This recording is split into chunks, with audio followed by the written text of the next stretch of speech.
너 마설인 아니지? 정체가 탄로날 위기에 처한 장미.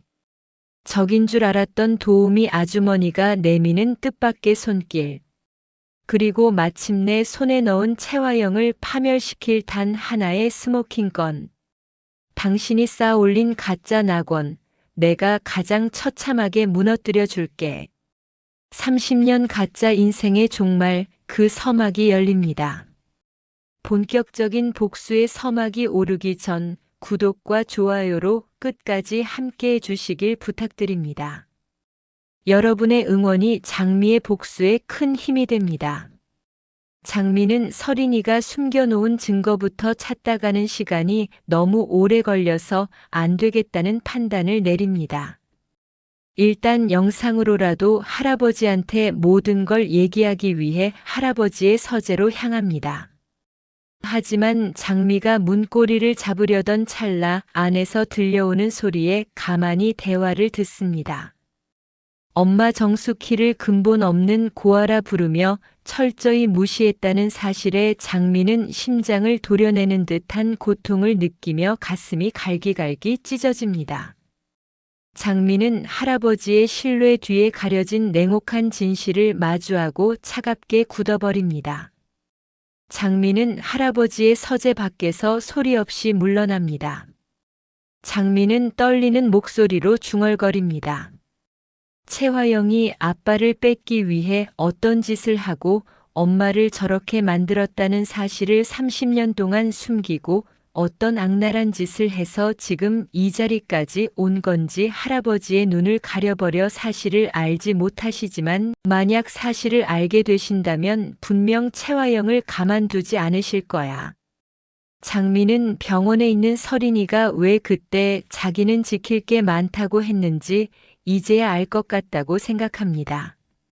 드림그룹의 유일한 후계자라서 그랬던 거였습니다. 지금은 채화영을 무너뜨릴 확실하고 완벽한 증거를 할아버지 앞에 내미는 것뿐입니다. 장미는 서늘하게 은졸입니다. 채화영, 당신이 쌓아 올린 30년의 공든 탑이 무너지는 소리를 세상에서 가장 크게 울려 퍼지게 할 거야. 하지만 야금야금 채화영을 골탕 먹이고 앞길을 방해하고 있는 이때 예상치 못한 곳에서 위기가 찾아옵니다. 양금수는 서린의 달라진 행동들을 근거로 너 서린이 아니지? 라며 정체를 날카롭게 추궁합니다. 정체가 발각될 위기에 직면한 서린은 본능적으로 양금순의 입을 막으며 제발 조용히 하라는 간절한 눈빛을 합니다. 이때 방문이 열리며 채화영이 들어오고 서린은 얼어붙은 채 양금순의 입을 막고 있는 손을 떼지 못합니다. 서린은 채화영의 의아한 시선 앞에서 온몸에 소름이 돋는 것을 느끼며 아줌마를 향해 제발 비밀을 지켜달라는 간절한 구원의 눈빛을 보냅니다. 이 짧은 찰나의 침묵 속에서 서린의 눈동자는 공포와 애원으로 심하게 흔들립니다. 채화영이 무슨 일이냐며 다가오자 간절한 서린의 눈빛을 읽은 양금수는 찰나의 순간 고민에 빠집니다. 그녀는 며칠 전 채화영에게 모욕적으로 뺨을 맞았을 때를 떠올립니다. 평소 오만방자하고 싸가지 없던 서린이라면 제 아픔 따위 비웃으며 지나쳤을 텐데 지금 눈앞에 이 아이는 전혀 달랐습니다. 그날 밤 아무도 몰래 자신을 찾아와 거친 손을 맞잡으며 진심으로 미안하다며 사과를 하던 서린의 모습이 양금순의 뇌리를 스칩니다. 도저히 예전의 마서린이라고는 믿기지 않는 그 따뜻한 온기에 양금수는 자기는 모르는 어떤 거대한 일이 벌어지고 있다는 걸 직감합니다. 그 직감은 확신이 되고 양금수는 떨고 있는 아이를 지켜주기 위해 황급히 상황을 수습하기 시작합니다. 양금수는 갑자기 딸꾹질을 하는 신용을 하며 장미의 손을 떼어냅니다. 채화영은 서늘한 눈빛으로 방안을 훑으며 묻습니다. 대체 둘이 여기서 뭐 하는 짓이야? 마서린, 너 아줌마한테 왜 그래? 양금수는 갑자기 딸꾹질을 하는 신용을 하며 장미의 손을 떼어냅니다. 아이고, 대표님. 오해하지 마세요. 꺽. 제가 주스를 쏟은 서린이를 보고 너무 놀랐는지 딸꾹질이 멈추질 않아서요. 꺽. 양금수는 서린이가 주스를 쏟는 바람에 놀라서 시작된 딸꾹질이 멈추지 않아 숨이 넘어갈 뻔했는데 서린이가 도와준 것이라며 능청스럽게 위기를 넘깁니다. 제가 힘들어하니까 서린이가 이렇게 입을 꽉 막아주면서 숨을 잠시만 참으면 딸꾹질이 멈춘다고 도와주던 참이었습니다. 꺽. 이제 좀 살 것 같네요.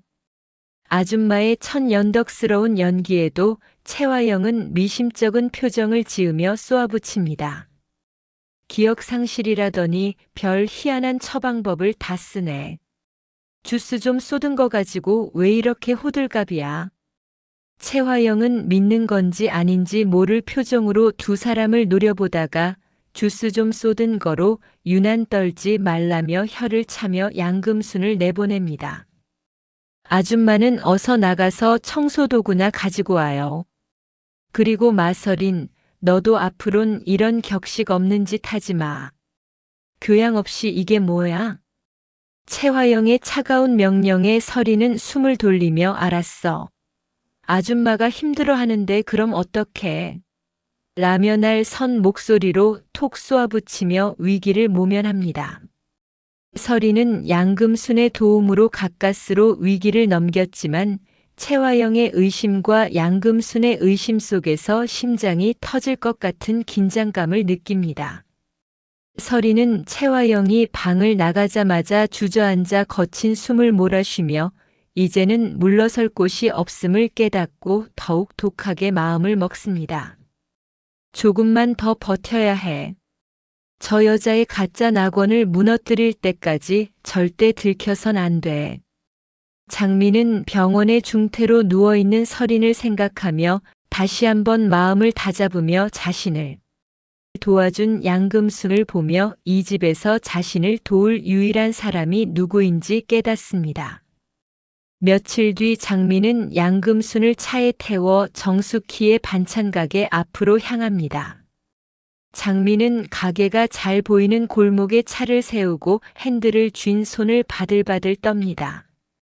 차창 너머로 멍하니 반찬을 정리하는 정숙희를 응시합니다.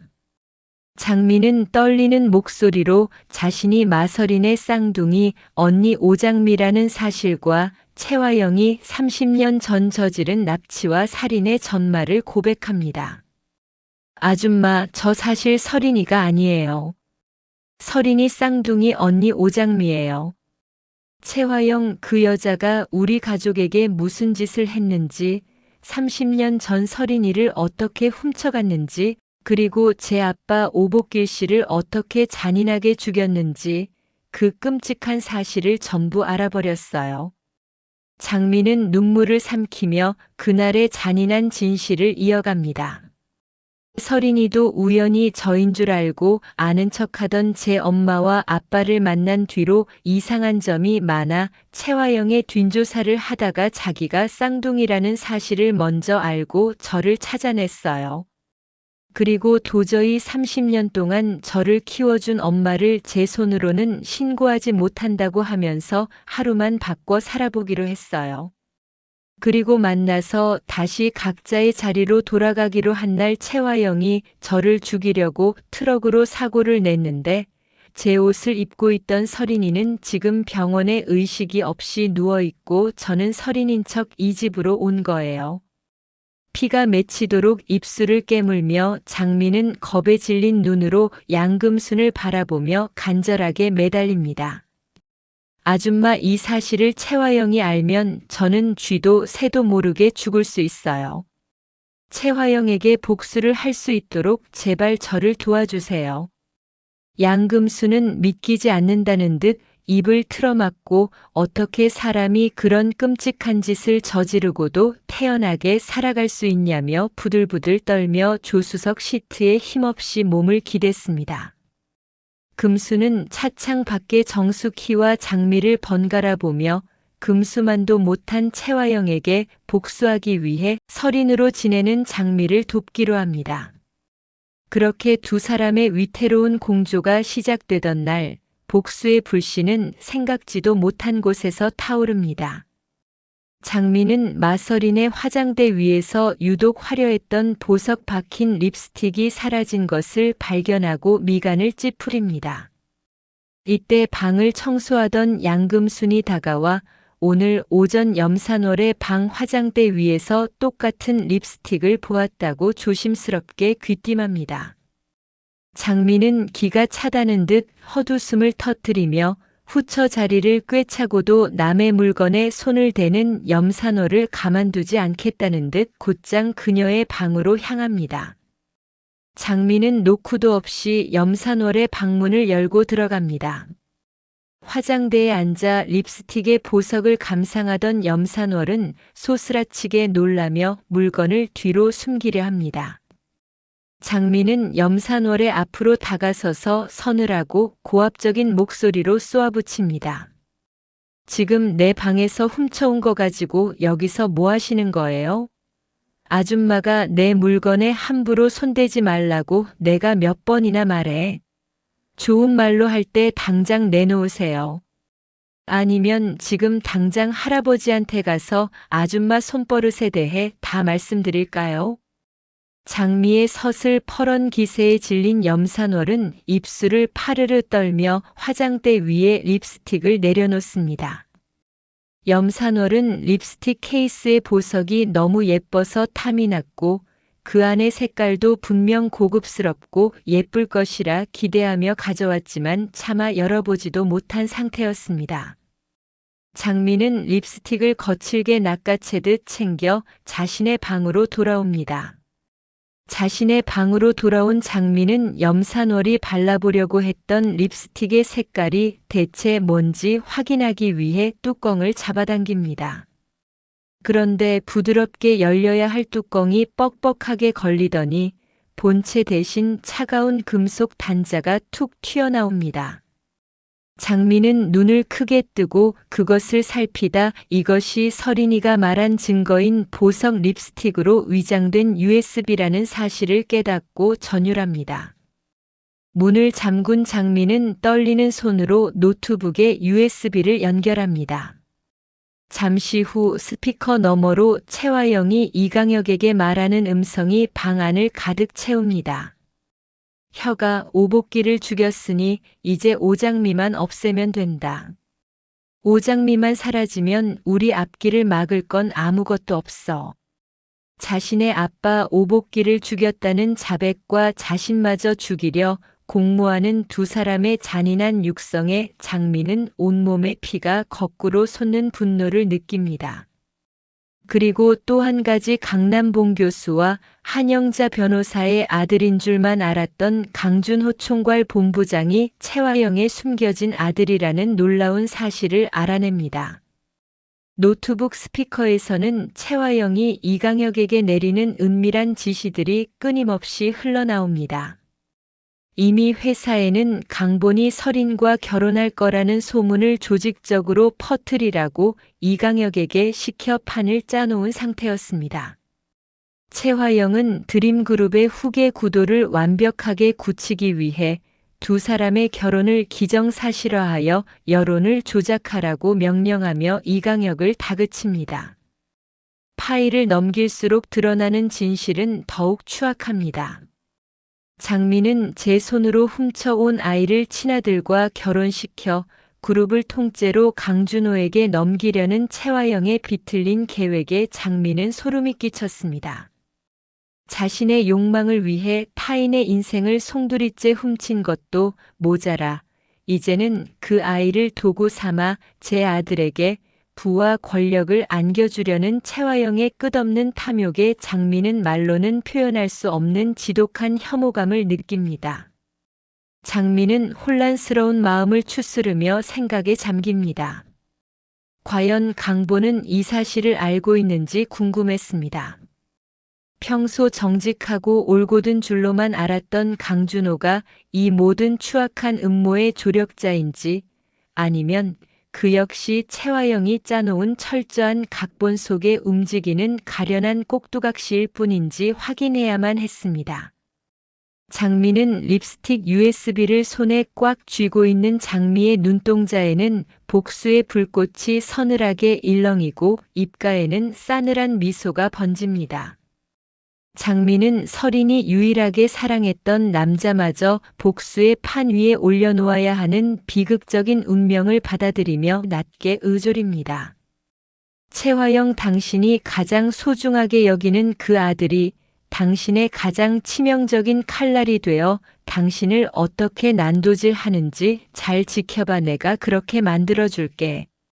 가장 소중한 아들의 손에 무너질 채화영의 가짜 낙원. 장미의 서늘한 복수가 완성되는 그날까지 함께 해주세요.